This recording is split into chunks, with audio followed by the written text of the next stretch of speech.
Vou começar, então.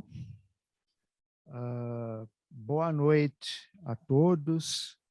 É um grande prazer estar aqui recebendo vocês para mais um fórum do Departamento de Reumatologia da Associação Paulista de Medicina, e que hoje nós vamos discutir o que aprendemos com a pandemia, principalmente na área reumatológica, né? Como isso afetou os nossos pacientes, como isso interagiu com os nossos tratamentos, como as vacinas estão atuando, protegendo ou não os nossos pacientes. Enfim, vamos discutir o que é importante para compreendermos o que é o COVID em termos de reumatologia, o que significa o COVID para a reumatologia. Tá? Para isso, nós convidamos duas palestrantes importantes, que são verdadeiras feras nessa área, né? E a gente vai contar com a grande oportunidade de ouvi-las, de debater com elas, tá bom? Eu gostaria também que isso fosse um debate depois do final, para a gente poder interagir entre nós todos. Eu vou passar a palavra agora para a doutora Ivone, que vai fazer a apresentação. Então, boa noite a todos. Este fórum, ele vai tratar de questões que normalmente não são discutidas tão a fundo em outros eventos da reumatologia. Eles são discutidos, mas não de uma maneira que nós estamos querendo aqui, assim, mais profundamente. E, para isso, nós vamos ter a doutora Gilda Ferreira, que ela é professora associada de reumatologia da Faculdade de Medicina da Universidade Federal de Minas Gerais.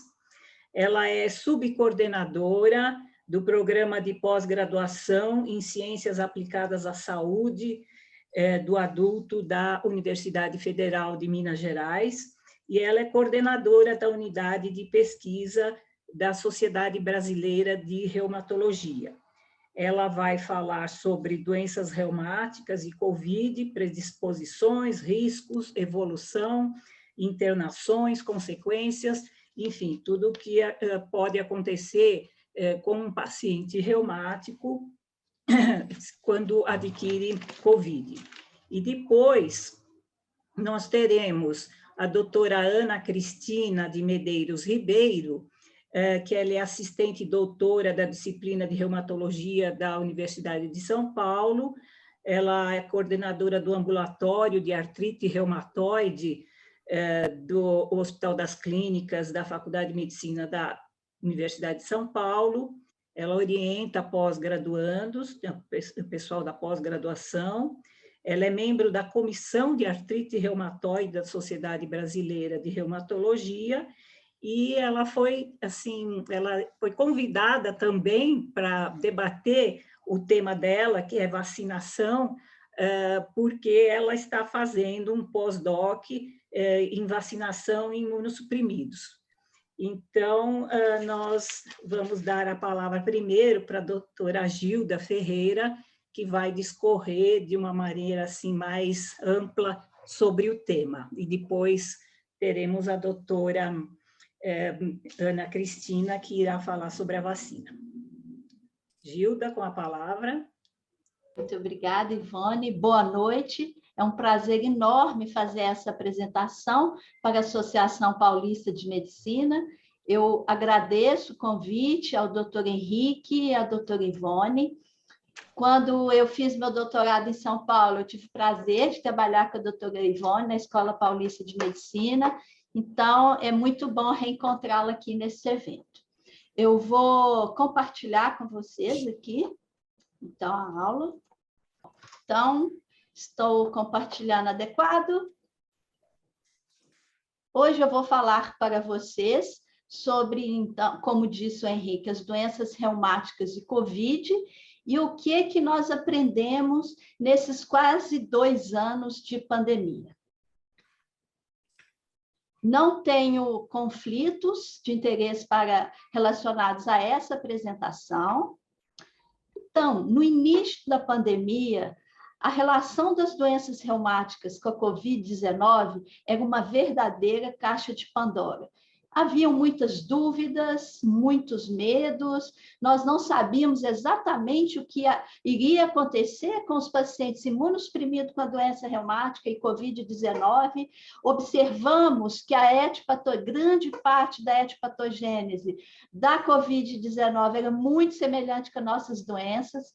Assistimos de camarote aplicação de vários dos nossos tratamentos nas doenças reumáticas, alguns deram certo, outros não, e o processo continua agora, até recentemente, com os inibidores de JAK, e aí, com isso, houve uma produção científica muito grande, muito acelerada, tanto internacional quanto no Brasil, e aí hoje nós vamos conseguir responder algumas perguntas, mas teremos muitas outras ainda que ficaremos devendo para vocês, que ainda não conseguimos responder.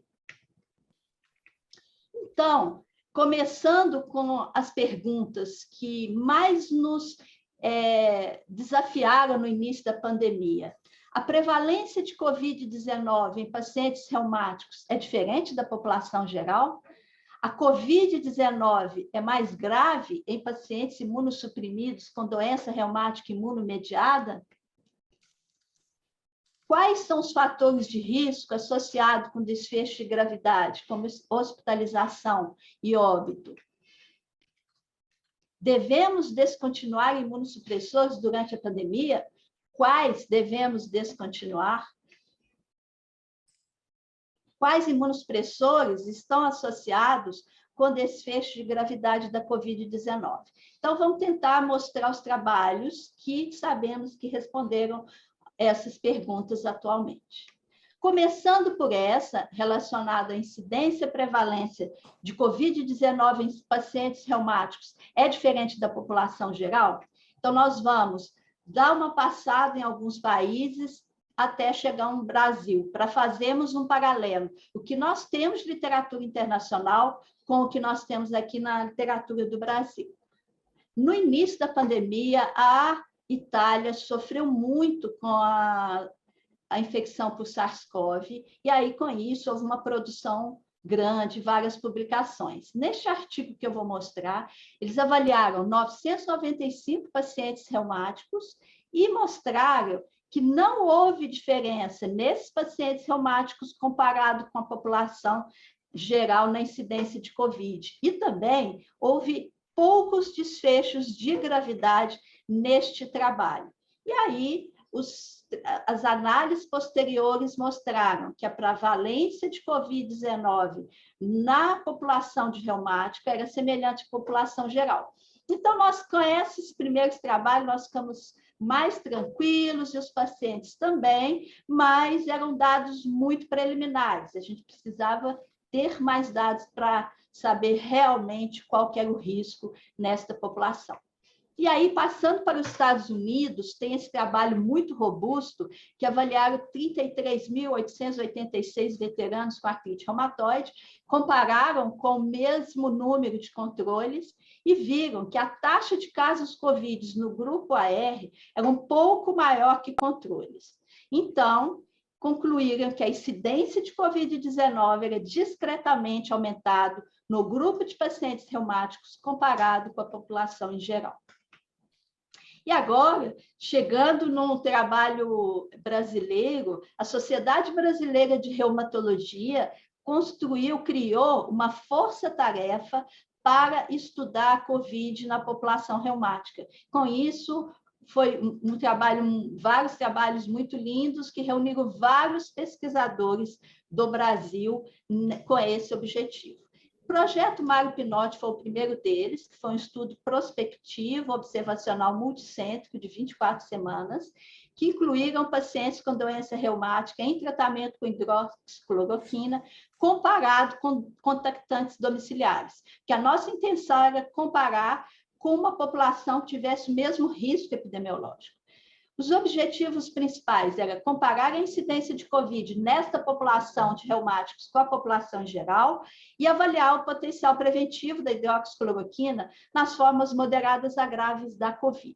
E o que nós encontramos? Foram incluídos 10.439 pacientes reumáticos, a maior parte deles eram pacientes com lúpus, porque eram em tratamento com hidroxicloroquina, 53% eram casos com doença reumática, comparado com 46% de controle. E o que nós encontramos? Não houve diferença na frequência de COVID-19 na população de pacientes reumáticos, comparado com os contactantes domiciliares. E já adianto para vocês, não houve diferença na frequência de hospitalização e morte ao comparar esses dois grupos.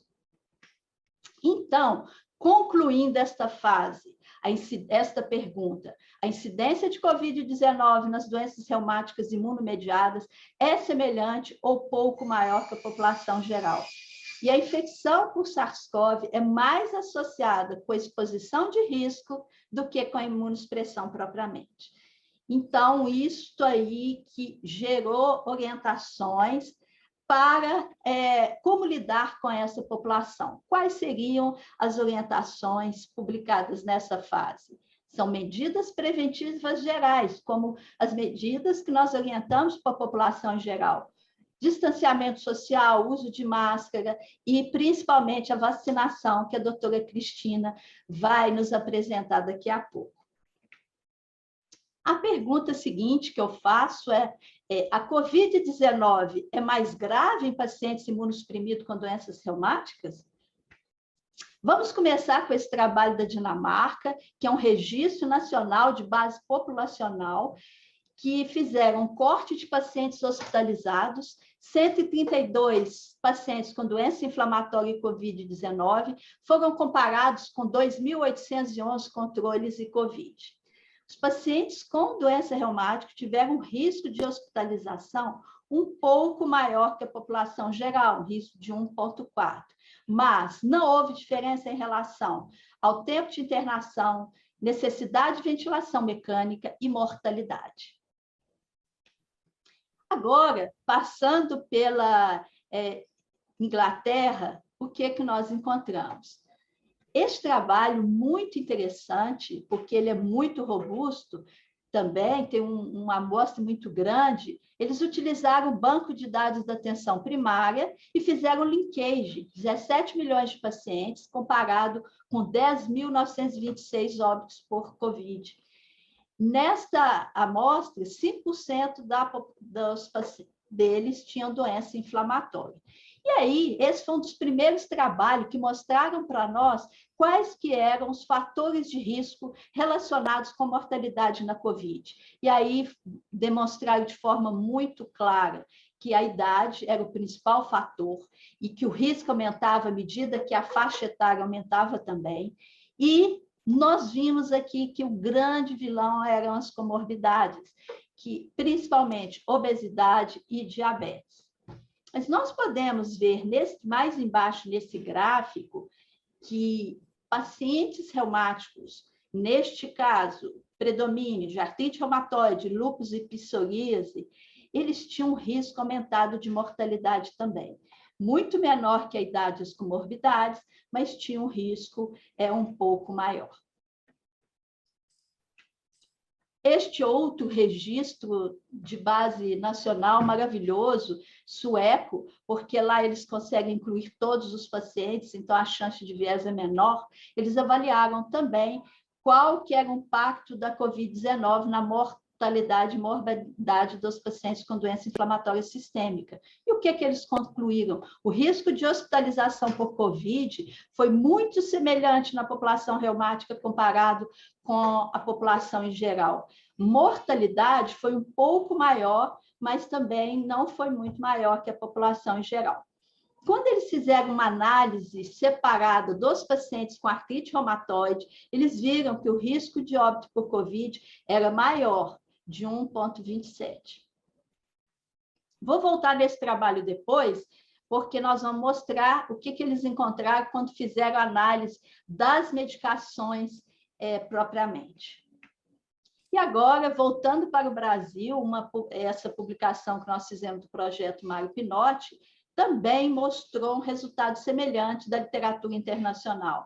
A frequência de COVID, tanto nas formas leve, moderada, quanto grave, foram semelhantes nos pacientes reumáticos comparado com os habitantes domiciliares.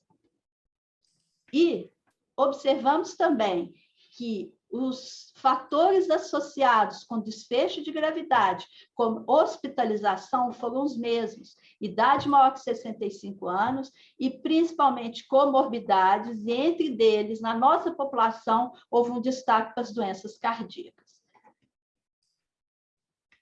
Concluindo, os desfechos de gravidade da COVID-19 em pacientes com doença reumática estão associados principalmente com idade e comorbidades. O risco de hospitalização por COVID nessa população é semelhante ou discretamente aumentado comparado com a população em geral. Outra questão muito importante, né, que nos afligia muito no início da pandemia: devemos descontinuar imunossupressores durante a pandemia? Se devemos, quais nós vamos descontinuar e quais nós podemos manter? Para discutir esse assunto, eu vou mostrar alguns dados do GRA, que é um registro de COVID da Global Rheumatology Alliance, que foi um esforço internacional para coletar informações pertinentes à infecção pela COVID em pacientes com doenças reumáticas. E é importante mostrar que tem dados, mais de 20 mil casos incluídos, tem dados do mundo inteiro e uma grande parte foram de pacientes do Brasil. Começando a já mostrar o trabalho que eles fizeram, a avaliação dos fatores associados com morte nessa população, nós vimos que a história se repete. Foi associado principalmente com a idade, com as comorbidades, aqui mostrou o sexo masculino também, mas podemos ver mais embaixo que atividade de doença moderada a alta foi um fator associado com mortalidade também neste trabalho. Diante disso, as recomendações, tanto do EULAR, quanto da Sociedade Brasileira de Reumatologia, quanto a CS, mostraram que os imunossupressores devem ser mantidos em indivíduos não infectados para reduzir o risco de ativação da doença. Algumas particularidades são importantes, que nós vamos comentar daqui a pouco. Quais imunossupressores estão associados com desfecho de gravidade? Então, quais que eu tenho que tomar cuidado durante a pandemia e, principalmente, quando os indivíduos estiverem infectados? Voltando ao estudo GRA, que encontrou uma mortalidade alta de 10% de COVID nos pacientes reumáticos, 10% de mortalidade na população que se infectou, né? E o que eles encontraram? Que o principal vilão que apresentou a medicação, que apresentou uma maior associação com mortalidade por COVID, foi o rituximab. E foi bastante significativo. Depois, em seguida, os glicocorticoides, com a dose principalmente maior que 10 miligramas. Neste trabalho, eles encontraram uma associação com a sulfasalazina também, mas não souberam explicar por que da sulfasalazina, se foi somente um achado de análise estatística, se tem alguma importância, precisamos ver estudos posteriores. Posteriormente, o grupo GRA fez uma análise para avaliar a associação dos biológicos com os desfechos de gravidade de COVID, especificamente na população com artrite reumatoide. E o que eles viram? Que os pacientes em tratamento com rituximab, no basal da infecção por COVID, apresentaram maior probabilidade de hospitalização, ventilação mecânica e morte, e uma chance 4 vezes maior. Observaram também que os pacientes em tratamento com inibidores de JAK também tiveram uma chance, uma probabilidade maior de hospitalização, ventilação mecânica e óbito. Na população de rituximab, houve um viés que era uma tinha um maior número de pacientes com doença intersticial pulmonar e neoplasia. E na população de inibidores de JAK, mais obesidade. Só que eles fizeram depois uma análise corrigindo para esses fatores de confusão e o resultado se manteve. Voltando ao registro nacional sueco, eles fizeram uma análise também individual dos inibidores de JAK e encontraram um resultado muito semelhante ao GRA, um risco aumentado de hospitalização devido à Covid na população em tratamento com essa medicação e um risco maior de 10 de morte nos pacientes usando inibidores de JAK. Na análise também do rituximab, o risco foi um pouco menor nesse estudo, mas teve um risco aumentado também, tanto de hospitalização quanto morte. E agora, voltando para o Brasil, a Força Tarefa Covid da Sociedade Brasileira também fez um registro brasileiro de pacientes com doenças reumáticas inflamatórias crônicas, imunomediadas, infectados pelo novo coronavírus, que é o Reumacov Brasil, que nós muito nos orgulhamos. É um estudo prospectivo, multicêntrico, que incluiu 43 centros do Brasil, das 5 regiões. Então, tem uma representatividade nacional muito interessante. Na primeira publicação, nós encontramos também resultado muito semelhante aos estudos internacionais, apresentaram evolução desfavorável aqueles pacientes com mais de 50 anos, com imunossupressão com glicocorticoide, principalmente maior que 10 miligramas, e interessante, houve um destaque aqui em todas as análises em relação à ciclofosfamida. A ciclofosfamida aumentou o risco tanto de hospitalização quanto morte. E o TNF, também muito interessante, apresentou um papel protetor para o processo inflamatório da COVID. Então, fazendo uma comparação aqui dos dados na população geral de taxa de letalidade por COVID no Brasil, foi 2,7%. Quando nós avaliamos no Reumacov, encontramos uma taxa de letalidade de 4,1%. Então, é uma taxa maior, mas não tão grande quanto foi encontrado no GRA. O GRA nós temos que ter um cuidado com a interpretação, porque era um estudo aberto, qualquer pessoa, qualquer reumatologista poderia incluir dados, então não houve o rigor que nós tivemos aqui de treinamento da equipe, como houve no Reumacov e demais estudos internacionais.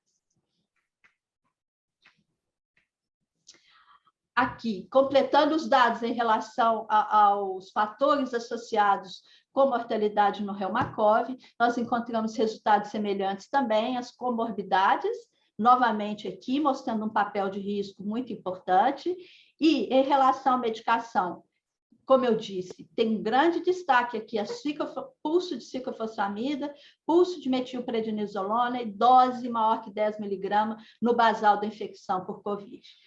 E interessante que o TNF, né, mostrou um papel protetor e o tocilizumab também, como nos demais estudos. Fizemos uma análise também individual de 604 pacientes com lúpus, desses 317 lúpus e COVID, foi comparado com 287 pacientes com lúpus sem COVID. E nós fizemos uma comparação de atividade da doença antes da infecção COVID e depois. Quais foram os resultados? O PGA foi semelhante nos dois grupos, tanto o PGA quanto o SLEDAI foram semelhantes nos dois grupos, antes da infecção por COVID. Quando na análise pós-infecção, nós vimos que o PGA foi maior pós-COVID, ou seja, os pacientes relataram sentir uma pior atividade de doença pós-COVID comparado com o período anterior. Na análise do SLEDAI, foi maior o SLEDAI pós-COVID, mas não foi uma diferença estatisticamente significativa. É um N ainda que consideramos pequeno, vamos refazer essa análise agora com dados. Essa foi uma análise transversal, vamos fazer com N bem maior, no final do ano, com fechamento do banco agora, e uma análise longitudinal. Então, pode ser que mostre resultado um pouco diferente, porque nós já sabemos que no GRA houve uma associação no grupo de lúpus de atividade de doença importante com pós-Covid. Na análise de regressão multivariada, considerando como desfecho principal internação por Covid, nós analisamos somente os pacientes que tiveram a infecção. E o que nós encontramos? Novamente, o principal desfecho foi a hipertensão arterial, o tratamento com ciclofosfamida e, olha que interessante, a suspensão da medicação, tanto temporariamente durante a infecção quanto depois, foi associado com maior risco, uma probabilidade de internação nessa população. Concluindo, glicocorticoide, principalmente maior que 10 mg, ciclofosfamida, tratamento com rituximab, inibidores de JAK, são associados com maior desfecho de gravidade da COVID-19. Então, como que nós temos que pensar aqui? Durante a infecção por COVID, o glicocorticoide não deve ser suspenso, a gente deve manter, não pode suspender abruptamente. Agora, os demais imunossupressores, a gente deve suspender durante a infecção por SARS-CoV, e o retorno da medicação vai depender. Se forem casos leves de COVID, 7 a 10 dias, nós podemos retornar. Se forem casos graves, tem que ser analisado caso a caso. E, pensando naqueles pacientes que não se infectaram por COVID, durante a pandemia, sempre usar a menor dose possível de glicocorticoide. Quando possível, adiar o início do rituximab ou fazer o espaçamento entre as doses, é o que provavelmente a doutora Ana vai falar aqui, para facilitar a vacinação e não interferir na resposta e eficácia da vacinação. E em relação a inibidores de JAK, ainda são muitas perguntas como agir. O inibidores de JAK, o que ficou para mim desses estudos é que tem que ser uma decisão compartilhada, explicar o risco que acontece e reforçar medidas preventivas. Mas, se houver uma indicação bem feita de inibidores de JAK, não tem por que não prescrever durante a pandemia. Eu só alerto por um cuidado maior por esses riscos que eu mostrei aqui. E agora, para a gente finalizar, vamos falar um pouquinho o que acontece no pós-Covid e as complicações. Na síndrome pós-Covid, que nós já estamos encontrando com frequência, mas em um futuro a curto e médio prazo vamos nos deparar ainda mais, que os pacientes apresentam dores musculoesqueléticas, uma fadiga importante, uma disfunção, isso nós ouvimos a toda hora, uma disfunção cognitiva, estou muito esquecido depois que eu tive Covid, e distúrbios do sono também. Então, nós podemos ver que são os mesmos sintomas dos pacientes com fibromialgia. Neste estudo, publicado recentemente, que o Dr. Henrique gentilmente me enviou, 616 pacientes, 6 meses pós-Covid, foram avaliados em relação aos critérios de fibromialgia. E eles encontraram 30% dos pacientes preenchiam critérios de fibromialgia. E olha que interessante, obesidade e sexo masculino foram fortes preditores do que eles chamaram de fibro-Covid. Então, já levanta a pergunta aqui, como que nós vamos lidar? Vamos levar para a discussão. Como que nós vamos lidar com esses problemas? Vamos tratar esses pacientes da mesma forma que nós tratamos fibromialgia, com as mesmas medicações? Então, eu acho que é um assunto muito interessante para ser discutido aqui. E em relação às mensagens finais, dessa vez eu deixo com mais perguntas, que em algum momento, em breve, espero que a gente possa responder.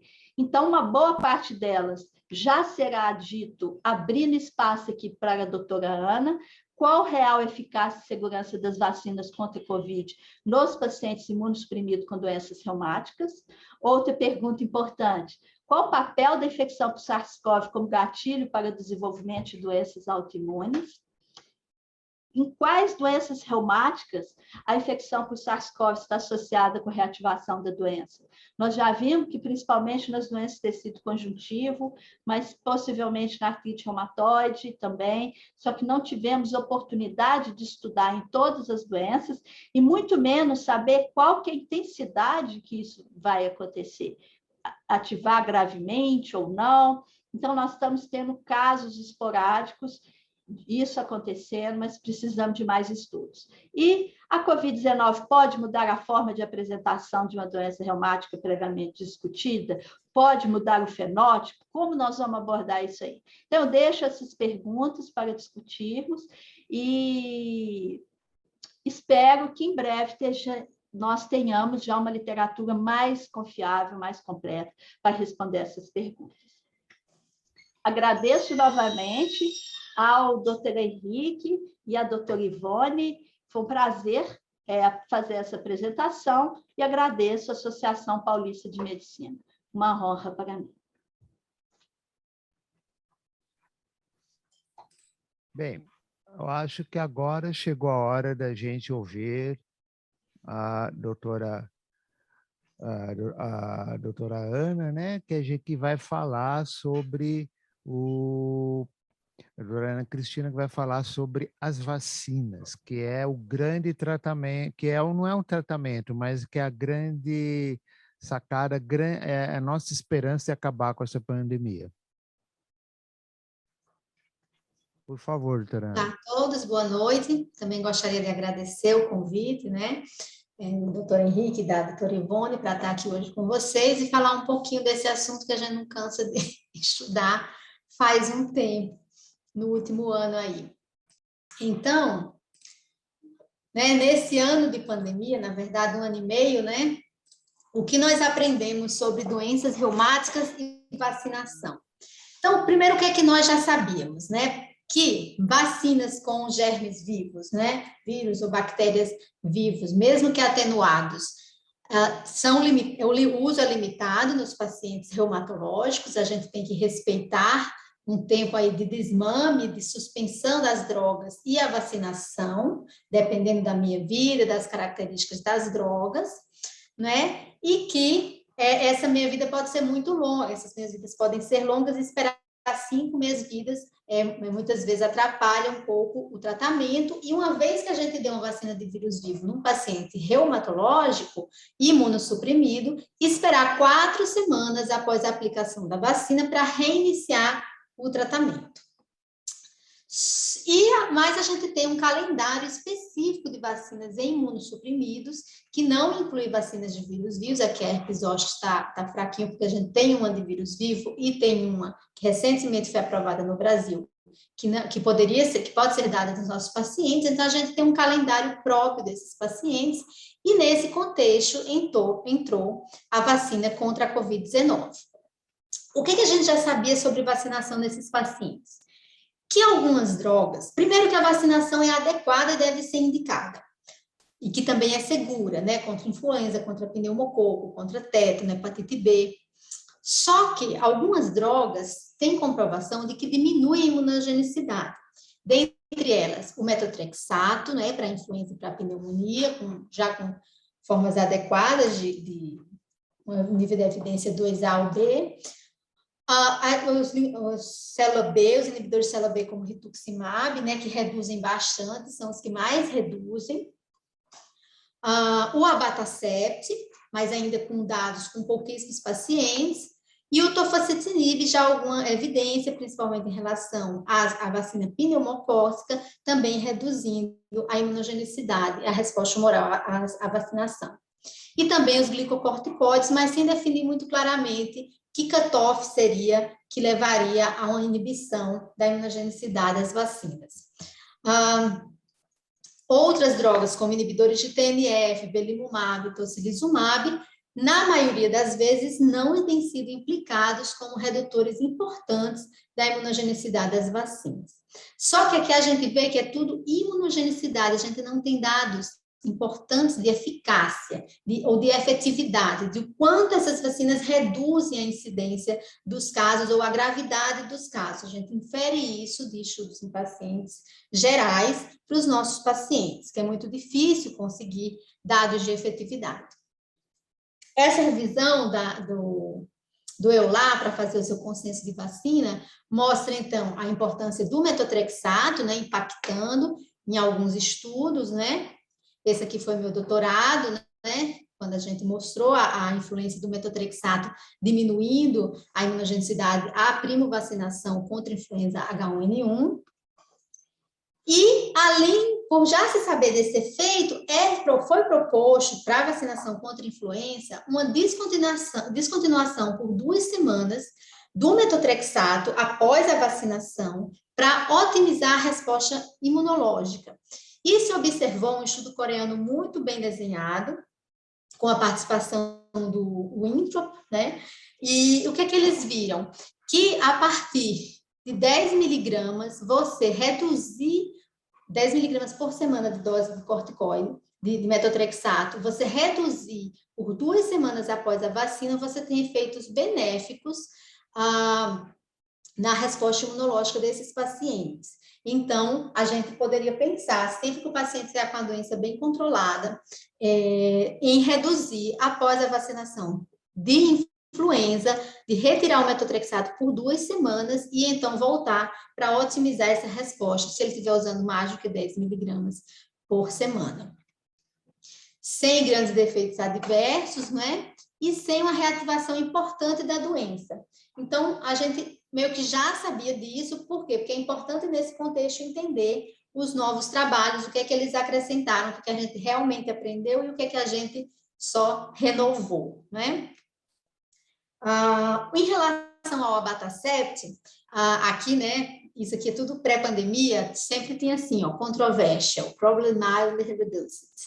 A gente teve um dos trabalhos do nosso doutorado também foi avaliando especificamente os pacientes com abatacept, né? Esse trabalho aqui que a gente observou, mas não foi só o nosso trabalho, outros trabalhos maiores, esse com poucos pacientes, é verdade, o nosso também é apenas 11 pacientes, essa corte tem um pouquinho mais de paciente, só 5, e essa aqui também com muitos poucos pacientes, então por isso que tem essa dúvida se o abatacept teria esse efeito na inibição da resposta vacinal. Aqui só mostrando que a gente encontrou 0 soroconversão num grupo de abatacept, só que metade dos pacientes estavam com metotrexato. E a gente comparou isso com artrite reumatoide com metotrexato, que já tem a resposta diminuída, versus o controle. E mesmo assim foi muito mais baixa. E de seroproteção, né, porque tem outros pacientes que já têm alguma soroproteção, então mesmo que eles não aumentem os títulos, eles podem chegar num nível de proteção adequado, isso é bem estabelecido para influenza, não para COVID, e também baixos títulos de geométricos, médias de títulos e fator de crescimento, que é o quanto o título cresce após a vacinação. Então, tudo muito reduzido, praticamente 0 nesses pacientes, em comparação com um grupo já de resposta já reduzida, que é o grupo do metotrexato. E a gente observou também que o abatacept, os pacientes em abatacept têm uma gama-globulina mais baixa, embora ainda acima da normalidade, do que os pacientes em uso de metotrexato isolado, e também mais baixa do que antes de eles começarem a usar o abatacept.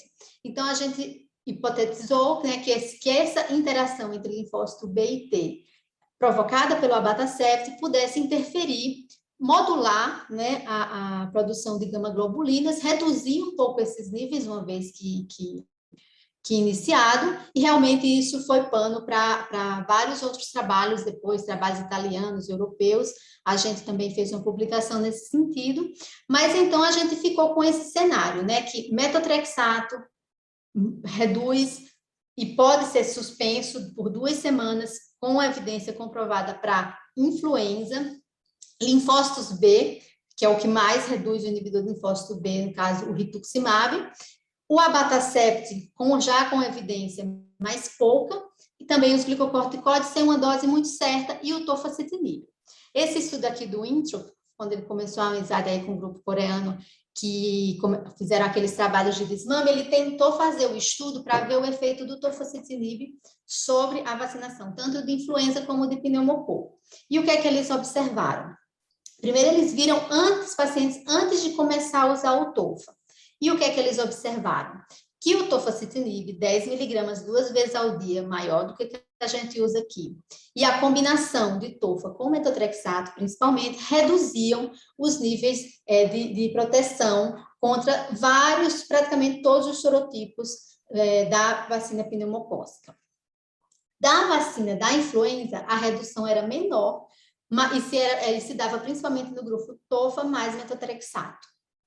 Depois eles fizeram o mesmo estudo em pacientes que já estavam com tofa e que desmamavam por uma semana. A meia-vida do tofacitinib é de horas. Então, você desmamar por uma semana, você está desmamando por muito mais do que 7 meias-vidas, por exemplo.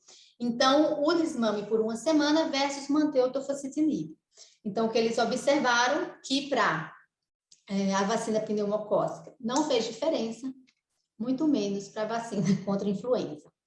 Então, a gente ficou com esse cenário pré-pandêmico, de que essas vacinas são indicadas, são seguras, e que essas drogas podem influenciar, lembrando que o metotrexato tinha evidência de que a retirada pode levar a uma melhora da imunogenicidade.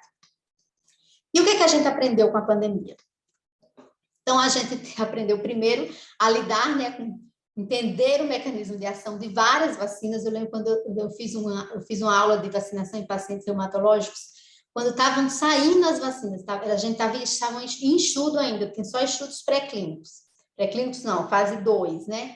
E aí eu fui tentar encerrar a aula com algum highlight assim para o futuro das vacinas de Covid, e era impossível, né, eu conseguir catalogar tudo aquilo e tentar passar, porque era muita coisa, né?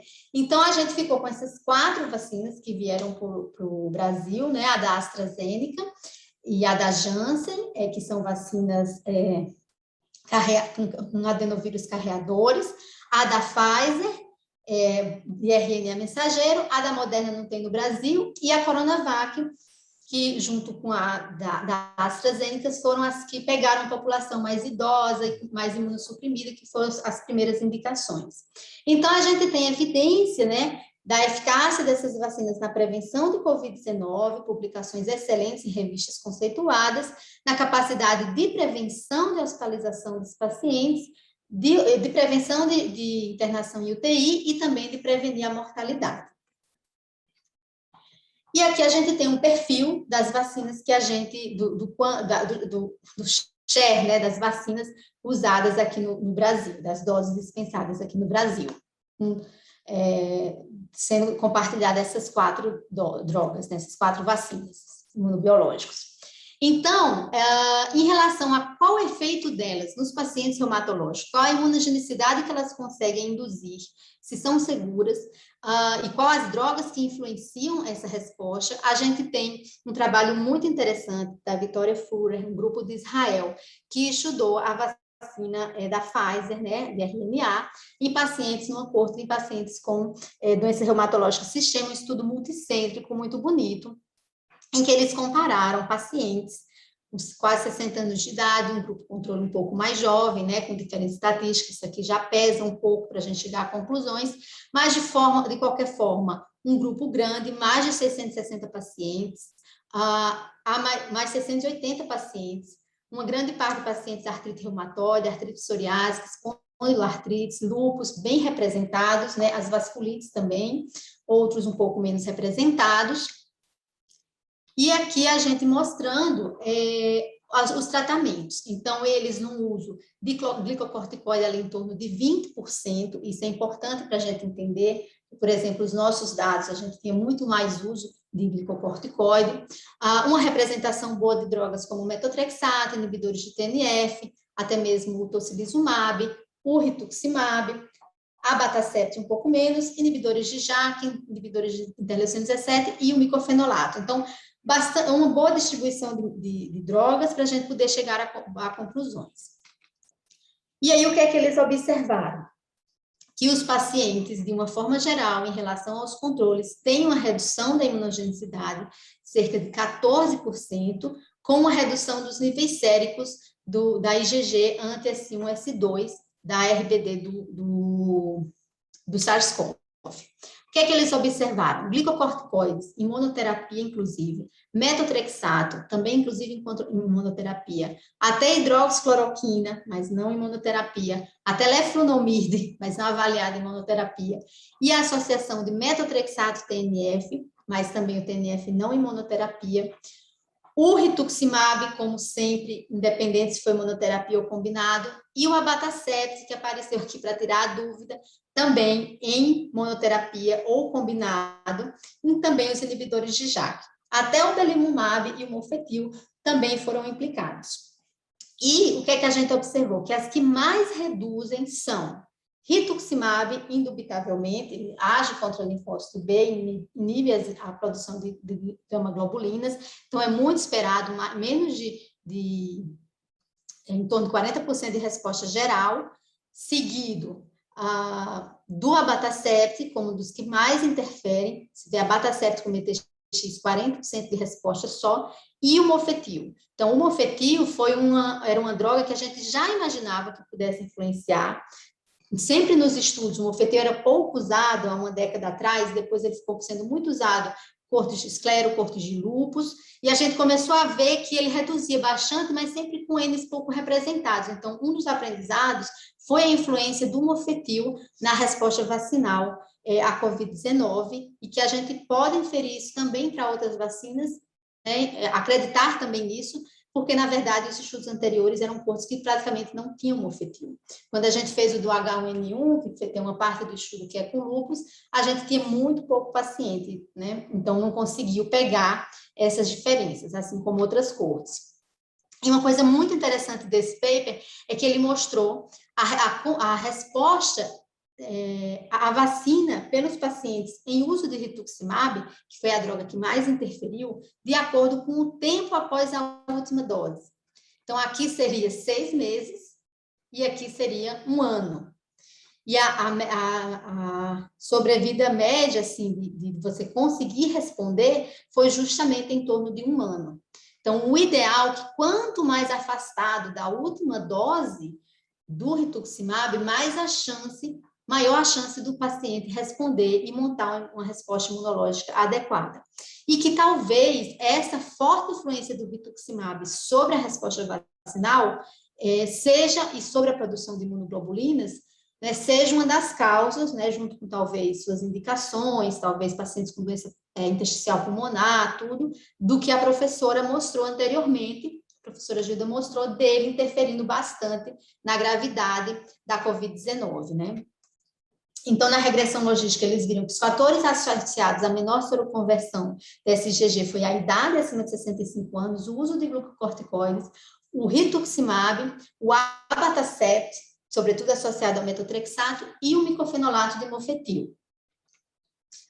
Esse outro estudo da Yolanda Moscovitch, ele avaliou também a Pfizer, né, a vacina da Pfizer em pacientes reumatológicos, uma corte também muito bem representada, os fatores com artrite reumatóide, as espondiloartropatias, as artrites inflamatórias bem representadas, o lúpus também, e as outras doenças um pouco menos.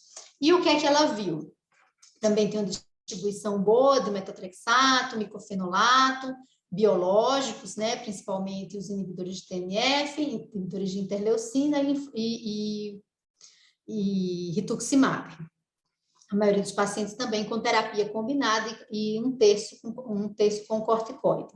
E o que é que ela viu? Ela viu novamente a interferência da idade, pacientes que são mais velhos respondem menos, a duração da doença foi importante, aí vamos surgindo tudo novamente, micofenolato de mofetil, rituximab, aparecem inibidores de TNF e de interleucina, que estão bem representados, abatacept da Natrave, e a combinação de drogas também aparece, sem o rituximab, né, porque o rituximab interfere muito. E na regressão logística, mantendo, então, idade, duração de doença, micofenolato de mofetil, anti-CD20 rituximab e o abatacept. Então, corroborando os dados, né, esses dois são os estudos maiores que a gente tem da FURA, Abraão Moscovitch mostrando aí a influência muito parecida das mesmas drogas.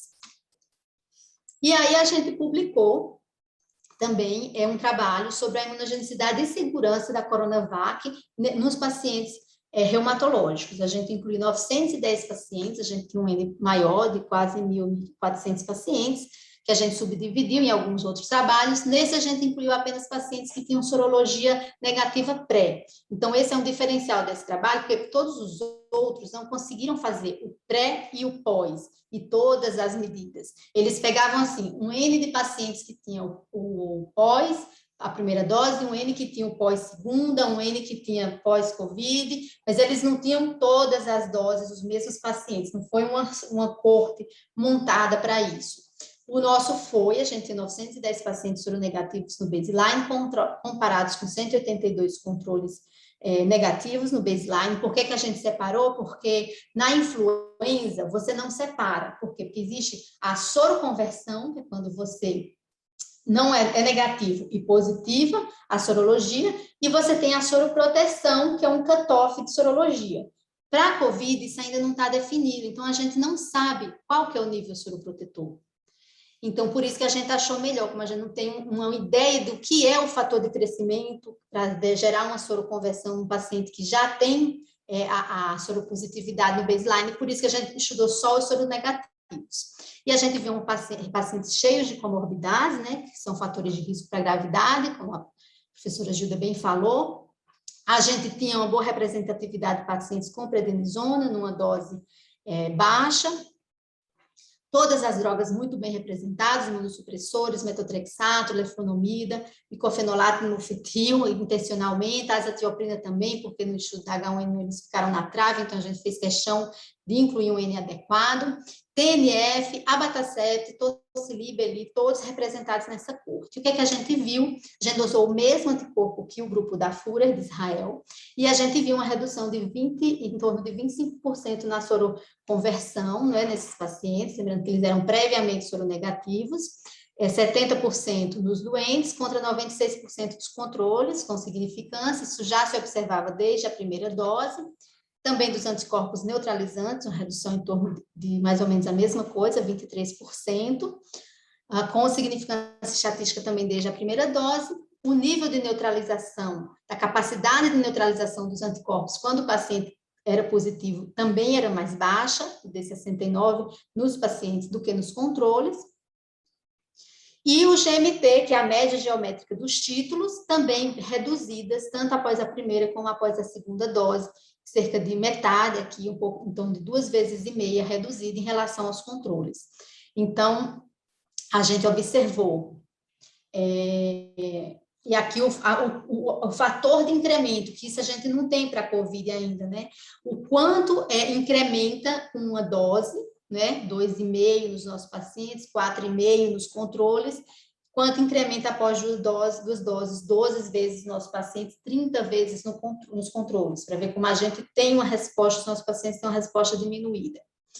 E aqui só mostrando o longitudinal desses pacientes, como crescem os títulos, como os nossos pacientes dependem essa linhazinha é o cutoff de positividade, que não é necessariamente proteção, a gente ainda não sabe a proteção. Eles praticamente pouquíssimos responderam, ninguém, eles precisam muito da segunda dose. Os controles também, mas um pouco menos. E quando a gente foi ver quais os fatores associados a uma resposta inadequada, idade, né?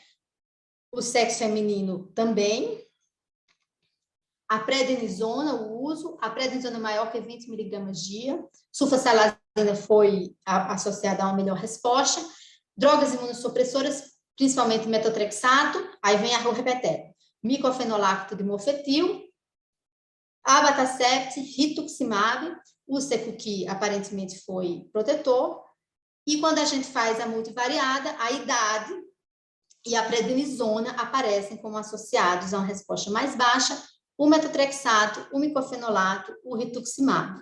E na IgG, mas não no anticorpo neutralizante, o abatacept, confirmando os dados prévios, e o inibidor de TNF, que não tinha aparecido tanto e agora começa a aparecer. Então, a gente também observou uma redução nos casos incidentes de Covid, a gente teve 39 casos entre doentes e controles, a gente teve 33 casos nos doentes versus, e menos casos, foi 30 versus 3, 30 doentes versus 3 nos controles, nos primeiros 40 dias, do D0 ao D38. Por quê? Porque depois de 10 dias da segunda dose, o indivíduo é considerado protegido, não é? Se ele for responder. Então, depois de 40 dias, nos próximos 40 dias, depois de 10 dias da segunda dose, quando ela já deve ter, o indivíduo já deve ter montado uma resposta, a gente viu uma queda no número de casos. A gente estava com 33 pré-proteção e teve 6 casos, né, de 3 para 0,5% com significância estatística. Então, observando uma queda no número de casos, com imunização completa, 4 pacientes foram observados e nenhum óbito. Isso quando, no estado de São Paulo, a gente estava escalonando rapidamente o número de casos, estava caminhando para o pico da segunda onda, e na cidade de São Paulo, isso estava aumentando 45%. Então, a gente esperava ali 48, 50 casos, e a gente teve 6. Então, mostrando já indícios de efetividade real da vacina. Concluímos, então, que ela tem uma imunogenicidade moderada, diminuída em relação aos controles, e a maior influência foi da idade, da prednisona, do METX, do mofetil, do Ritux, do Abata e do TNF inibidor para IgG. Além disso, esse outro grupo da Boekel estudou, então, a produção de anticorpos na Holanda, e ela fez um estudo, a idade era parecida com a nossa, eles eram um pouco mais velhos, um predomínio de pacientes com artrite reumatoide, e foi interessante que ele estudou todas as vacinas, né? Principalmente a da AstraZeneca. Então, esse é o estudo que tem maior representatividade da vacina da AstraZeneca. A gente sabe que a SBR está com um estudo multicêntrico também avaliando resposta vacinal. Eles começaram mais ou menos em maio, se eu não me engano, junho, julho, estão aí acompanhando esses pacientes. E já eles têm um trabalho, já foi apresentado na SBR, né, com mais de 300 pacientes, mostrando também a segurança da AstraZeneca nessa população. Mas até então, o maior trabalho que a gente tem é esse, em que mais da metade dos pacientes foram vacinados com a vacina da AstraZeneca. Cerca de 1/3, um pouquinho mais, com a Pfizer novamente, um pouco de representação de Moderna e quase nada da Janssen, né? E o que é que eles tinham? Eles tinham um N grande, relativamente grande, pacientes sem imunossupressão. Isso é importante para você chegar a algumas conclusões, porque você consegue comparar as drogas com pacientes não tratados, né? Eles tinham também um número de pacientes com prednisona de 17%, muito parecido com a Führer, enquanto a gente tinha o dobro disso, né?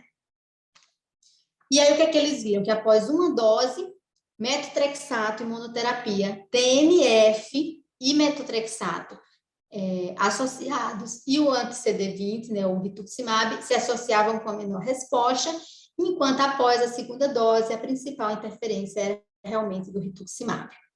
Esse estudo, ele também incluiu pacientes que tinham sido confirmados a infecção por Covid, já tinham tido contato, e ao serem vacinados com uma dose, eles têm uma resposta imunológica muito boa, e apenas o rituximab interfere, né? Então, mostrando que talvez insultos à doença e uma vacinação com uma dose só, as drogas vão influenciar menos, a gente acredita, ou talvez a terceira dose, do que a primovacinação, né?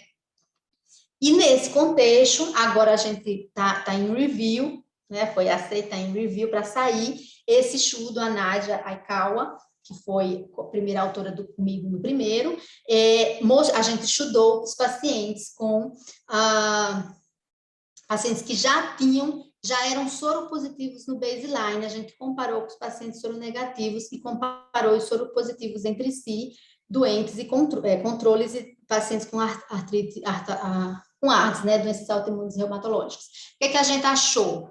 que ele já tem um nível pré-semelhante de anticorpos, então quem é exposto sobrevive à doença e forma uma resposta anticórpica, ela é comparável à de indivíduos saudáveis. E o que é que a gente observou? Que depois de uma dose, eles respondem também de forma comparável, tanto soroconversão de IgG quanto os anticorpos neutralizantes, e que eles atingem um platô. É como se a segunda dose ela não incrementa níveis de anticorpos, né? Porque esse paciente talvez tenha atingido o seu nível máximo de resposta, até porque eles estavam muito se expondo aqui, que a gente estava no começo da segunda onda. Mas isso traz para a gente aqui a curva dos pacientes soronegativos. Então, isso traz para a gente a ideia e a esperança de que pacientes que já tiveram um insulto infeccioso e talvez vacinal, pensando na terceira dose, a gente fazendo uma dose adicional, eles podem ter uma resposta bem adequada. E que os nossos pacientes não atingiram o seu potencial máximo de resposta com 2 doses. Eles ainda podem incrementar aqui e chegar em valores como esses dos pacientes de cima. Então, reforçando a ideia de que uma terceira dose pode levar esses pacientes a atingir o seu potencial de resposta. Aqui também mostrando a diferença entre sintomáticos e assintomáticos, não houve diferença, mas, aliás, houve uma diferença no baseline, mas depois essa diferença é perdida. Então, os pacientes que eram sintomáticos, eles tinham títulos mais altos do que os pacientes assintomáticos. Mas depois da vacinação, essa diferença sumia. Então, e concluímos também, né, que houve um perfil de segurança adequado em todas as publicações, Führer, Moscovitch, Brown-Moscovitch, Boeckel, a nossa, a Nadinha, todos confirmando um perfil de segurança adequado em todas as publicações, com N significativos, principalmente da vacina da RNA, né, com várias publicações ao redor do mundo, eu peguei só as maiores, o nosso, né, maior casuística com Coronavac e já dados no estudo da Boeckel com AstraZeneca, metade de sua casuística. Então, a gente ter certeza da segurança dessas vacinas nessa população. E o que é que a gente aprendeu, então? Que elas são seguras, que a imunogenicidade é adequada, mas é diminuída, e que a influência de várias medicações na imunogenicidade, principalmente rituximab, a gente já sabia, metotrexato, a gente já suspeitava, abatacept, a gente já sabia, embora as pessoas suspeitassem, e mofetil, que a gente suspeitava, o mundo todo suspeitava, mas que agora a gente sabe bem, né? E a associação de drogas também mostrando um efeito importante sobre a resposta. Outros em menor grau, TNFs, então a gente precisa aprender algumas coisas ainda. Então, aqui só um resumo, né, de tudo que interferiu na COVID, principalmente metotrexato, rituximab, abatacept, tem alguns estudos também de JAK, mostrando que pode haver uma diminuição, embora nas regressões não apareça. Qual que é o problema da regressão? Você compara um doente com outro doente que está com uma droga pior, tipo rituximab. É tanto que a gente está fazendo uma análise dos pacientes de artrite reumatoide e a gente excluiu pacientes com rituximab, porque o rituximab interfere tanto que quando você faz a regressão, tudo que é comparado com o rituximab some e fica só ele.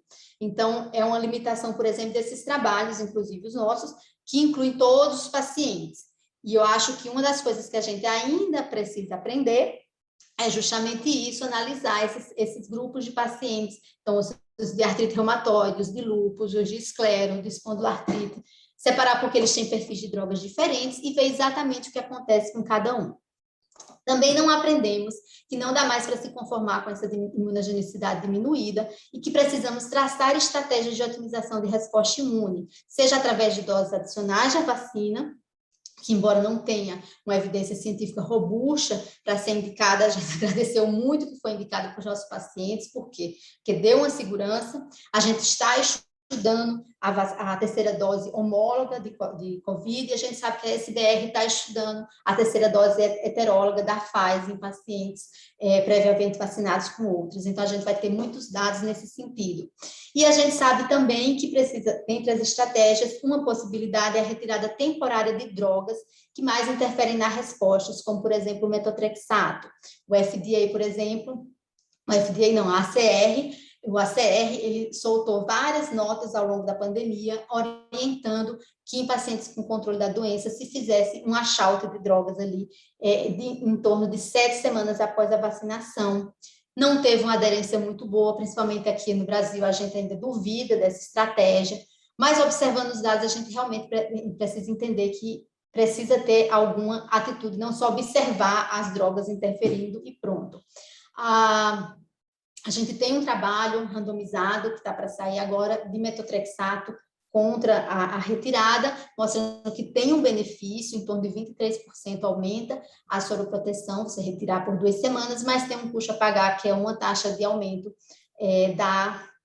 da atividade da doença, tá? Então, em breve teremos mais essa publicação.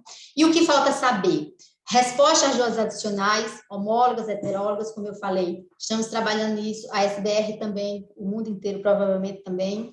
Retirada temporária das medicações e quais, estamos trabalhando nisso, o ACR inteiro está trabalhando nisso. Efetividade da vacinação, então a gente tem muito dado de imunogenicidade, mas não tem de efetividade. Estamos trabalhando nisso, porque a gente está, aquela corte de mais de 1.300 pacientes está sendo seguida para a gente tentar estudar os casos incidentes, persistência de títulos vacinais, né, também estamos trabalhando nisso, sabemos que muitos grupos também, e o cutoff de proteção, qual seria o cutoff de proteção para a população geral e também para os nossos pacientes, para a gente ficar mais seguro, ver esses títulos reduzidos, mas será que mesmo reduzidos eles seriam protetores? É isso, e eu acho que a gente também aprendeu nessa pandemia a ser forte apesar da dor, né? Muitos de nós perdemos pessoas, eu particularmente perdi minha mãe, mas eu acho que a gente tem que continuar lutando para que essas pessoas, principalmente os nossos pacientes que têm imunidade baixa, têm muitos fatores de risco somados para ter uma maior gravidade de doença, que eles possam ser protegidos e ter vidas boas e plenas aí, que essa pandemia vai passar e que a gente vai poder lembrar disso como um sonho ruim. É isso, então. Então, eu quero agradecer as duas palestrantes, foram excelentes, e tem também, é triste essa perda, né? Todos nós tivemos algum parente, ou conhecidos, ou amigos que faleceram, né? Não sei se talvez se essa vacina tivesse chegado antes, nós teríamos mais proteção. De qualquer maneira, foi uma experiência muito crucial tudo isso aqui. O que eu gostaria de falar, tem uma pessoa, a Sandra Maximiliano, ela tem uma pergunta aqui, acho que é para a doutora Gilda. Ela fala assim: o risco de reativação das doenças não seria mais deletério do que uma menor, para a doutora Cristina, o risco de reativação das doenças não seria mais deletério do que uma menor imunogenicidade ao vacinar em uso do imunossupressor? Pois na atividade teremos que fazer doses maiores de imunossupressores. Essa é uma pergunta. Eu acho que vamos responder, né? Então, essa é a questão que todos nós queremos saber, né? Todo mundo se sente um pouco desconfortável com essa retirada. Os trabalhos do grupo do PARC, né, do grupo coreano, a retirada por 2 semanas do metotrexato, ela não levou a aumento da atividade, da resposta, da atividade clínica, mas retiradas por tempos mais longos induziram, por 4 semanas. Primeiro, eles estudaram 2 versus 4 semanas. Então, existe esse preço, sim, a pagar. A gente não sabe por quê, porque a gente não sabe se a menor imunogenicidade se reflete numa menor proteção a longo prazo, numa menor eficácia. Então, a gente vai tentar tirar isso, né, desses estudos. Acredito que o estudo do FDA com a CR também vai nos ajudar bastante a isso. A gente não sabe exatamente quantos por cento os pacientes vão reativar e em quanto tempo eles respondem, porque se você retirar muito rápido uma droga por pouco tempo, que tem uma meia-vida mais curta, mas com o retorno rápido, ele volta a responder muito rápido, né? Então, acho que a gente vai precisar de mais evidências, né? A gente tem esse trabalho aí, eu posso dizer que a retirada nas 2 doses, né? Que foi com 28 dias, deu uma taxa maior de reativação, mas a gente vai ter dados maiores aí de outras drogas, né, que vão vindo provavelmente do ACR e do FDA, aí com essa recomendação deles nacional de desmame, principalmente relacionada à 3ª dose. É uma pergunta que não tem resposta ainda, mas eu acho que o mundo está trabalhando nisso, né? Tem uma outra pergunta também da mesma colega Sandra Maximiano, para a doutora Gilda. Ela pergunta assim, Gilda, nesse estudo do Reumacoff com pacientes lúpicos, a hipertensão era comorbidade adicional independente ou pacientes hipertensos devido nefrite e, portanto, com mais demanda por imunossupressores? Bom, boa noite, Sandra. Na verdade, não era considerada a hipertensão como uma comorbidade. Então, neste grupo, tinha tantos pacientes com nefrite ativa, mas tinha pacientes com história de hipertensão crônica, independente de ter nefrite também. Então, essa análise separada nós não fizemos. Agora, como eu disse, nós vamos fechar o Reumacoff, que é um estudo longitudinal com 3 visitas. A 3ª visita nós estamos encerrando agora. Vamos refazer uma análise deste grupo de pacientes com lúpus. Certamente vai ser mais robusta, porque o N aumentou e a análise longitudinal. E vai ser possível separar aqueles que estavam com nefrite ativa e que tinham hipertensão relacionada a isso, e aí em breve eu prometo que apresentaremos esses resultados em alguma oportunidade.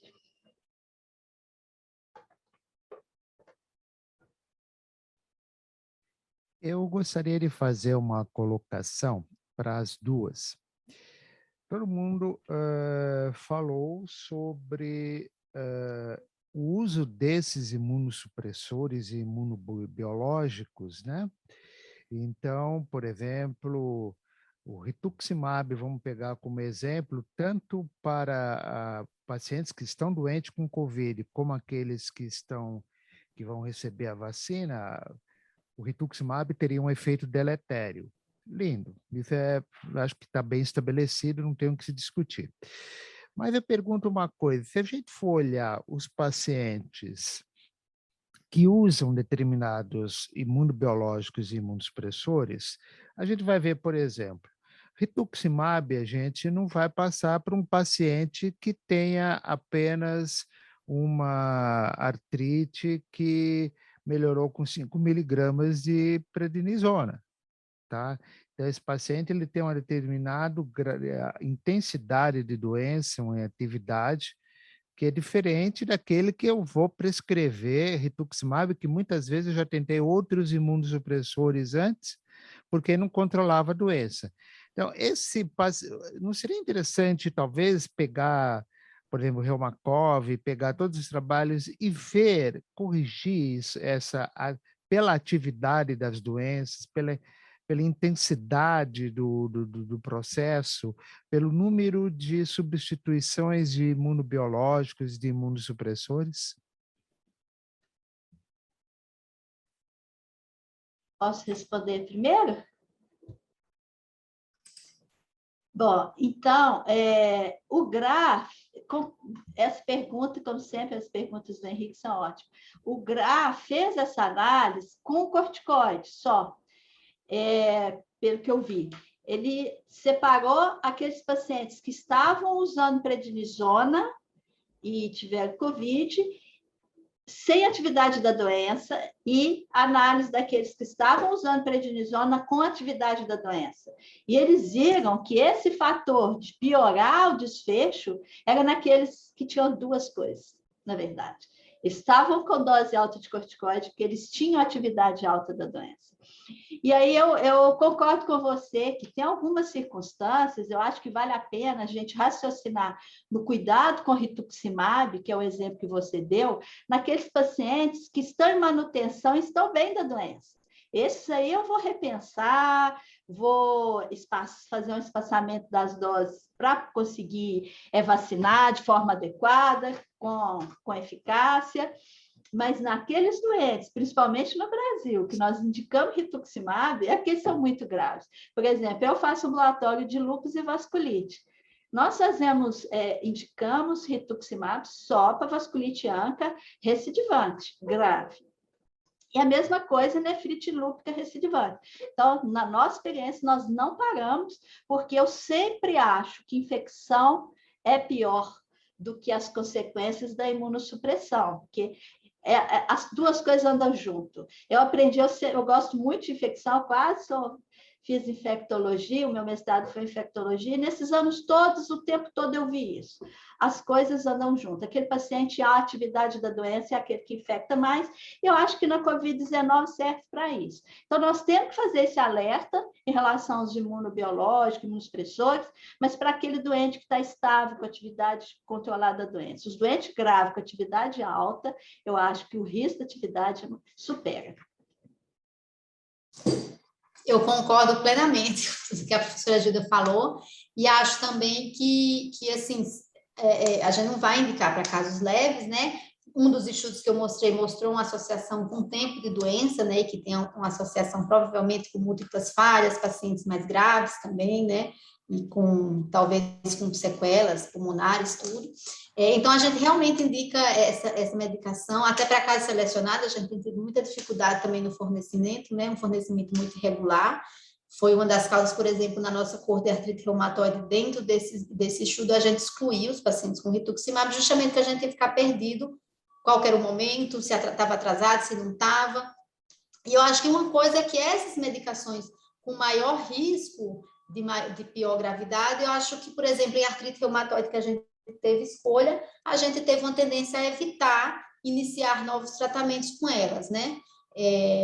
A partir do momento que foram saindo os estudos, a gente foi evitando, sabendo que a pandemia ainda tem um tempo aí para ser controlada totalmente. Eu acho que a gente talvez evitar essas medicações mais associadas com maior gravidade, principalmente num contexto, por exemplo, de artrite reumatoide, que você tem muita escolha terapêutica. No contexto de vasculite refratária, lúpus grave, com refratariedade a muita coisa, fica bem mais difícil, né?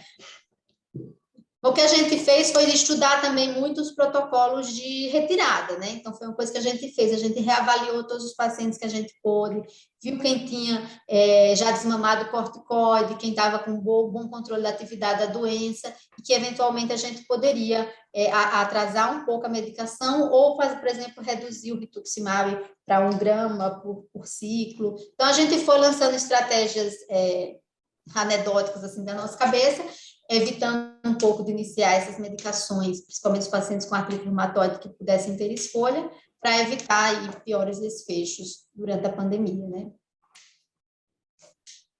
Então, tem mais 2 perguntas que eu estou vendo aqui, de uma colega chamada Cristiane Rached. Ela pergunta como vocês têm tratado a síndrome da fadiga crônica pós-Covid.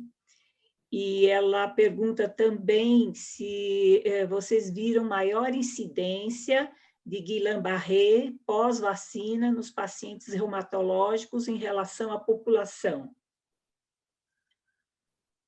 Bom, em relação à fadiga crônica, nós ainda não estabelecemos, estamos juntos, patrocinando do ambulatório de clínica médica pós-Covid, inclusive para construirmos, com o objetivo de construirmos um protocolo de tratamento. Eu acho que a fadiga crônica vai ser o campeão, né? Mas, por enquanto, é o estímulo à reabilitação, alguns tratamentos, como isso vem muito junto com disfunção cognitiva, sintomas depressivos.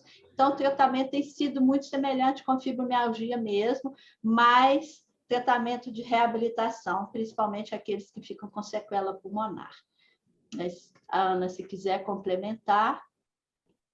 Eu concordo também totalmente, o tratamento tem sido muito semelhante ao da fibro e a gente tem visto também os pacientes muito ansiosos, alguns pacientes ficam com muita ansiedade, tentando também controlar isso, e a gente tem estudado um pouco neuropatia pós-Covid também, a gente tem tido muito sintoma de membros inferiores, né, formigamentos, dores, a gente viu alguns pacientes recentemente que tiveram intubação, ficaram mais graves, então sempre investigar as sequelas que o Covid deixou, pulmonares, cardíacas, às vezes neurológicas, e eventualmente uma fadiga crônica, mas sem distinguir de um tratamento geral que seria feito, né?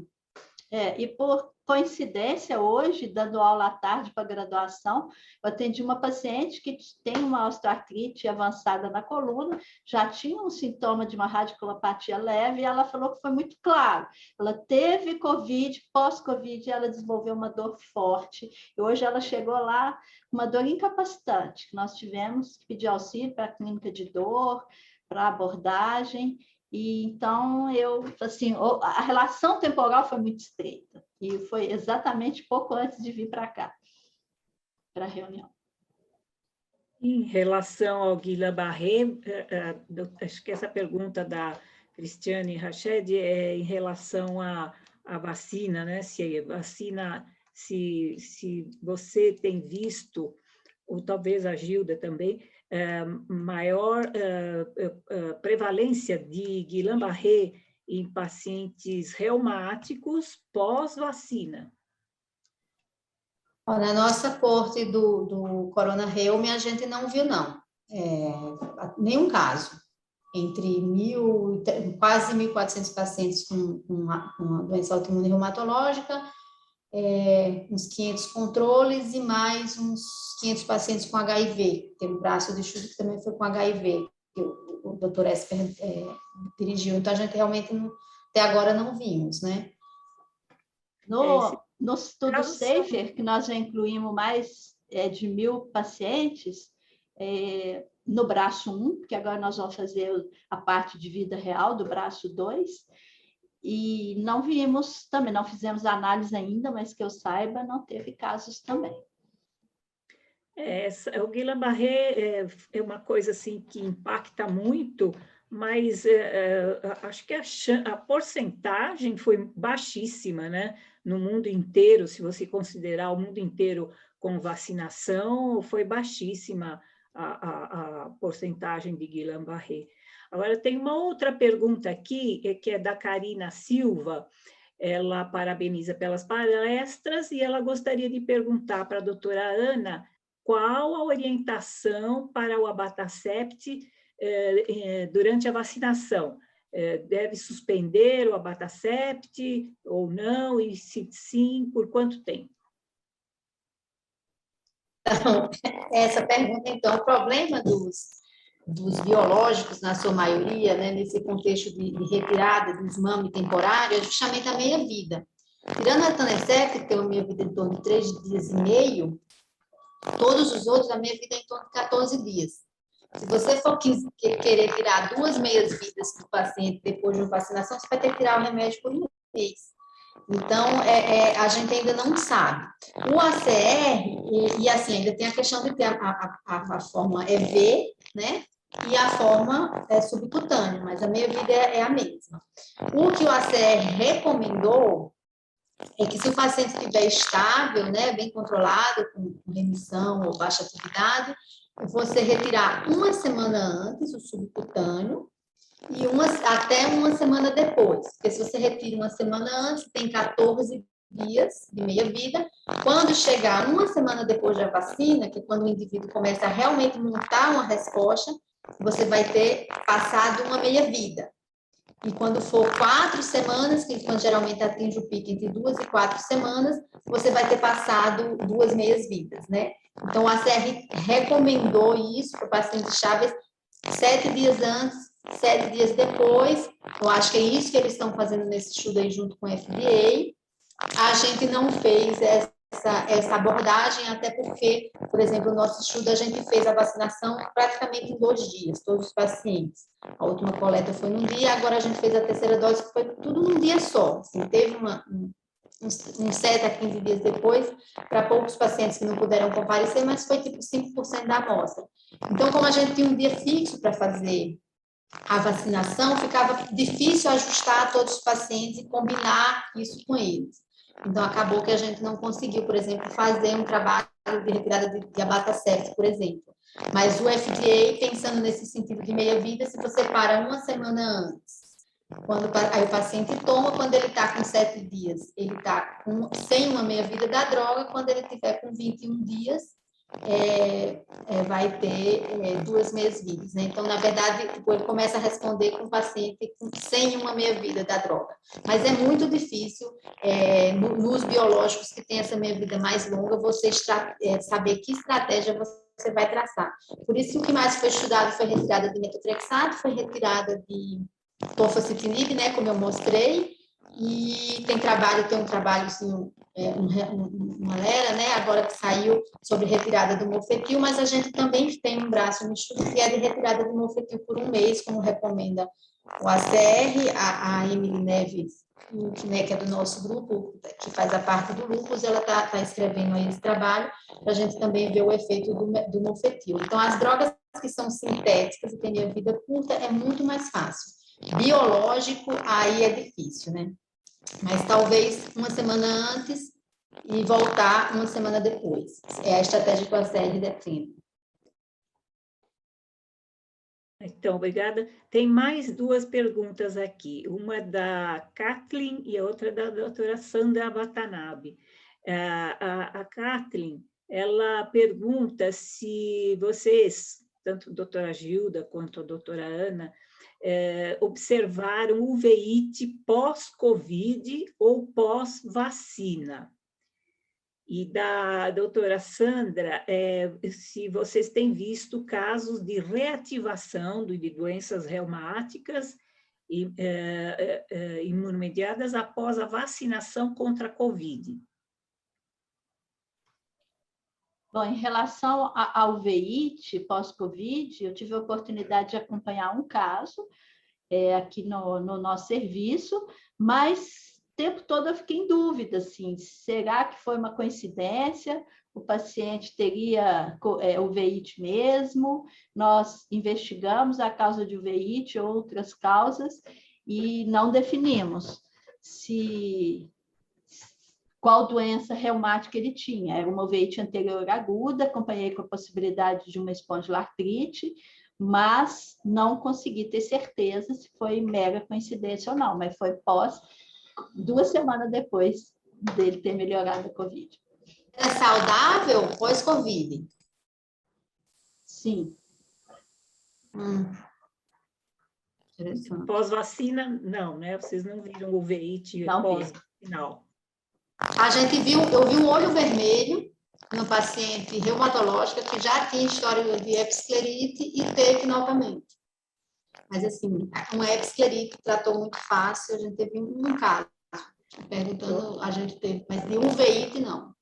Acho que esse caso que você está falando, Ana, mais está assim na pergunta da doutora Sandra, porque ela perguntou se tem visto casos de reativação após a vacina contra a Covid.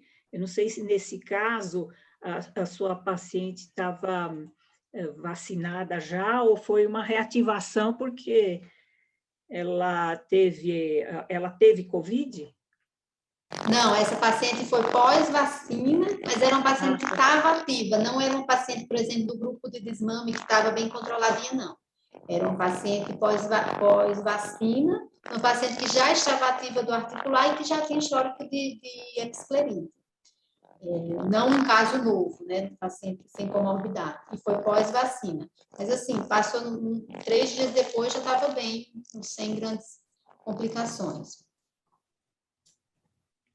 E a reativação, alguns estudos, a maioria desses estudos, eles fizeram a corte inteira de pacientes.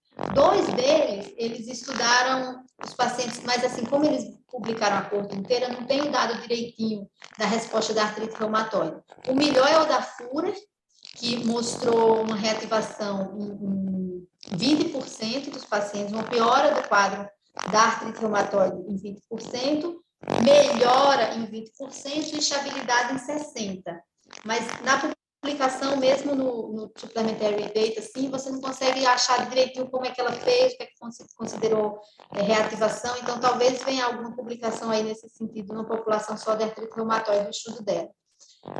No nosso, de desmame, a gente teve uma taxinha de piora, né? Em torno de 13%, e teve outros estudos também de RNA mensageiro que foi em torno de 13% e 15%. E a gente fez a pergunta se os pacientes que achavam que tinham piorado da doença reumatológica, e 5% deles, em torno de 4,5% a 6%, responderam que sim, que tinham piorado, né, subjetivamente. Então, a gente não sabe se isso é um efeito direto da vacina ou se tipo, a doença evoluindo mesmo, né? No de H1N1, a gente fez a métrica pré e pós de todos os pacientes, de todas as doenças, e a gente não observou reativação há 15 anos atrás, há 15 anos, né? Eu queria fazer uma pergunta que é o seguinte, a gente está falando sobre doenças reumáticas e vacina no adulto, né? Mas a gente tem que pensar também que existem crianças com doenças reumáticas, né? E eu queria saber, assim, se vocês têm informação, se as crianças evoluem pior, se elas têm mais Covid naquelas que têm já doenças reumáticas e usam imunossupressores, imunobiológicos, né? Eu acho que vacina, acho que não dá para responder, porque está começando agora a se dar vacina para menores de 18 anos, né? Mas eu acho assim, eu queria saber se vocês têm algum dado em relação a crianças quando comparado com adultos.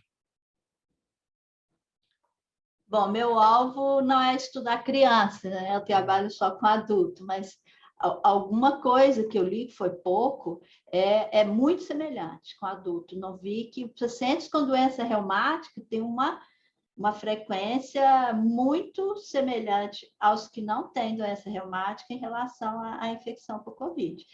Mas eu confesso que eu não estudei profundamente. A gente tem as publicações nossas, ela vem ativa lá na escrita dos trabalhos, tudo. Ela também. Acho que está dando interferência no seu microfone. É isso que eu ia falar, Ana. Você está com o celular perto, ligado? Mas, assim, a gente não tem gente em casa em criança, não. Assim,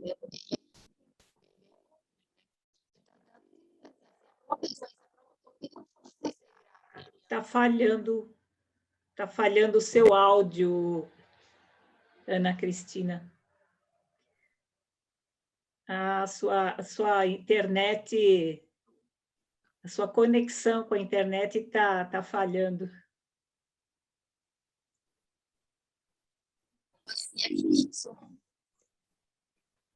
Eu acho que o que eu pude entender que ela disse é que foi muito semelhante ao que eu falei. Não tem muita diferença do adulto, né? Em relação à frequência. Certo. Eu gostaria de fazer uma pergunta que eu em relação à hidroxicloroquina, ela não interfere em termos da pessoa ter mais chance menos nos pacientes reumáticos? Essa é uma pergunta para a doutora Gilda. Cortou a sua fala, você repete, por favor, Ivan? Então, passou um pouco rápido.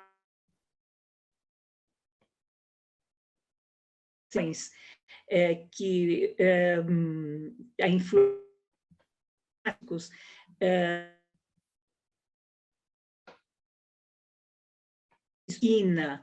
ela teve uma influência negativa, positiva ou indiferente, em termos de proteger da Covid, porque o TNF parece que tem o anti-TNF tem um fator protetor, né? Sim, foi indiferente, não protegeu.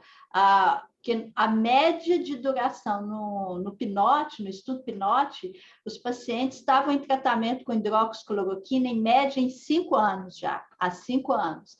E não houve proteção, diferença na frequência de COVID nos pacientes em uso de hidroxicloroquina comparado com os contactantes domiciliares. Ou seja, a hidroxicloroquina não mostrou papel protetor na nossa população de pacientes em uso crônico dessa medicação. Certo, obrigada. Estou dando uma olhada aqui. Acho que a última pergunta foi do chat, foi a da doutora Sandra Watanabe. Não tem mais nenhuma outra questão. Não sei se o Henrique tem. Apareceu agora, doutora Roberta.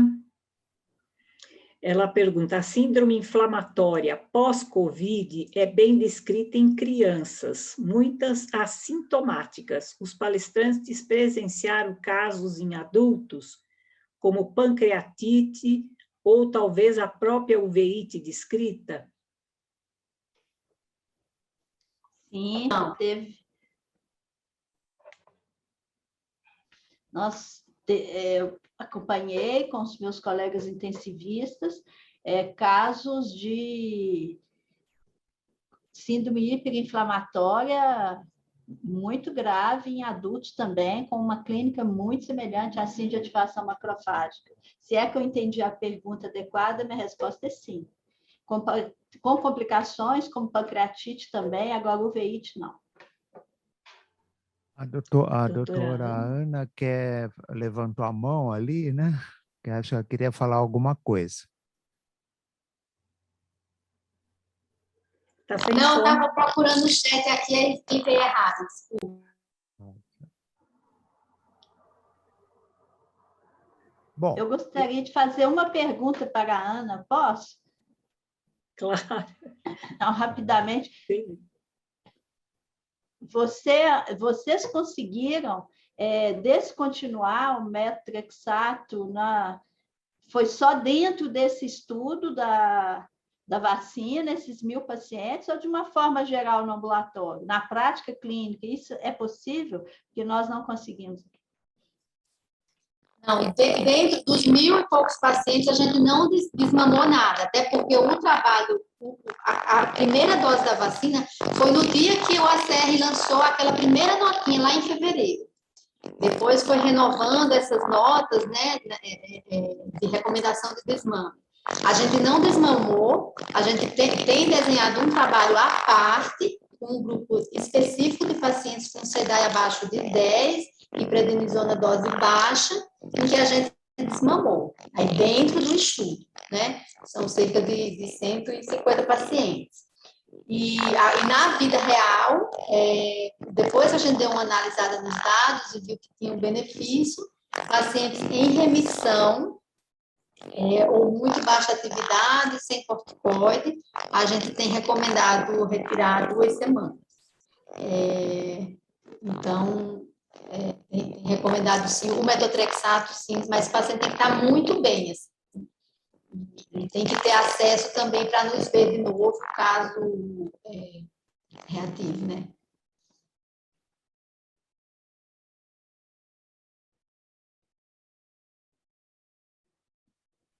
As outras drogas reumatológicas, tipo leflunomida, sulfasalazina, azathioprina, existe algum problema?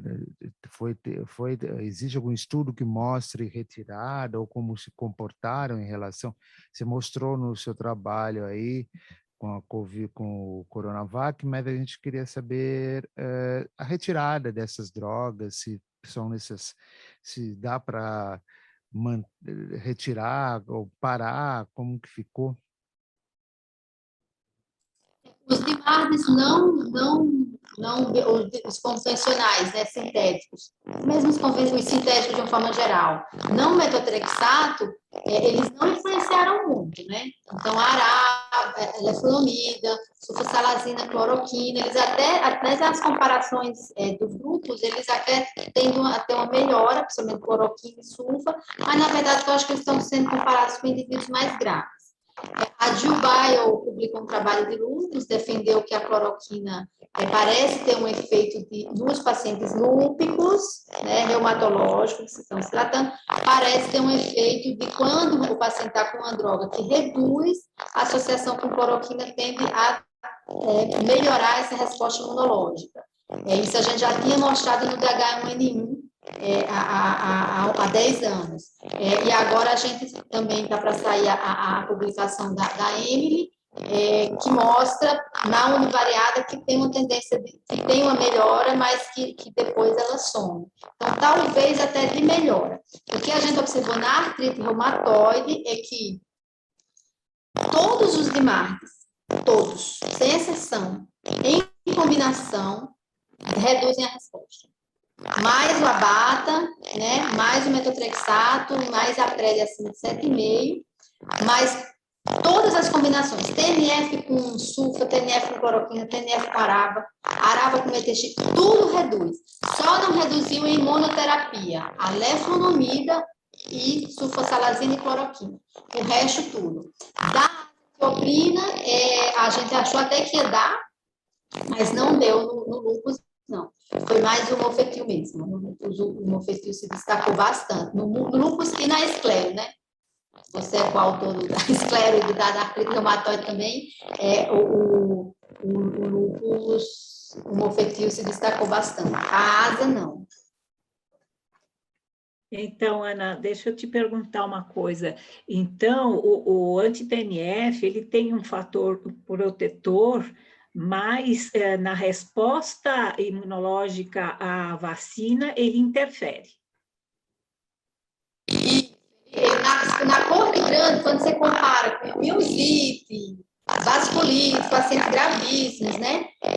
Não surge muito, mas quando a gente analisa o artrite reumatoide separado, e compara ali entre eles os controles, espondiloartrite separado, também a Carla Saado está fazendo a publicação dos espondiloartrites, ele tem uma influência, sim.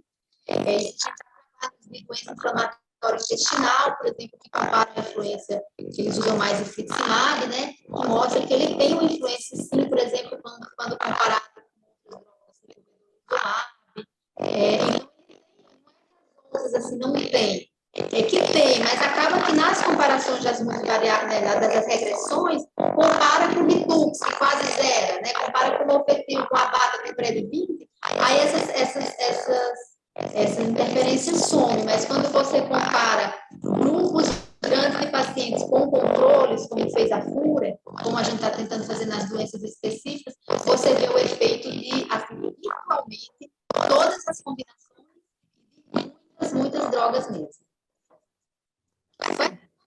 Isso é sulfacloroquina, praticamente. Imunoterapia, né? Mas em combinação elas reduzem também. Certo. Então, obrigada. Eu não sei se o Henrique tem mais alguma pergunta, porque as perguntas que vieram das pessoas que estavam assistindo não tem mais nenhuma. O Henrique tem mais alguma questão? Não. Tá. Tá bom, então.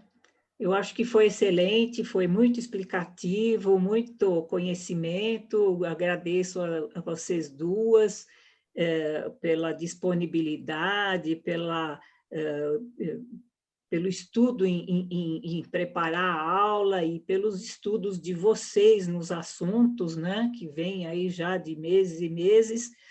E eu agradeço a vocês bastante. E fico assim um pouco constrangida de falar, mas eu sinto muito pela sua perda, Ana Cristina. Realmente é uma situação difícil. Espero que você consiga assim superar essa ausência, né? Obrigada. Você, Henrique, Bom, vamos nos assim, despedir? foi maravilhoso. Eu acho que esse fórum ele abordou de uma maneira diferente tudo que a gente já tinha discutido, porque não foi apenas mostrar o que é Covid, o que é as doenças reumáticas, etc. Mas eu acho que isso foi importante, que esse fórum foi importante para tirar as dúvidas, para a gente saber o quanto ainda a gente precisa conhecer o que a gente já aprendeu e o que precisamos aprender ainda, né? Eu acho que esse fórum dá, inclusive, pensar em novos insights para novas pesquisas, para as novas investigações, como que vai ser daqui para frente, né? Se daqui a um tempo a gente vai ter que pedir serologia para a Covid, para todo mundo que já, antes de entrar com biológico, como é que vai ser. Enfim, eu acho que valeu muito, muito, muito a pena. Eu queria agradecer tremendamente a doutora Gilda, a doutora Ana Cristina, a mediação maravilhosa da doutora Ivone, e principalmente ao pessoal que participou, fazendo perguntas muito relevantes. Eu acho que foi uma noite que todos nós aprendemos e que vai nos dar muita mensagem, muito insight também para a nossa vida prática quando atender os pacientes. É isso aí.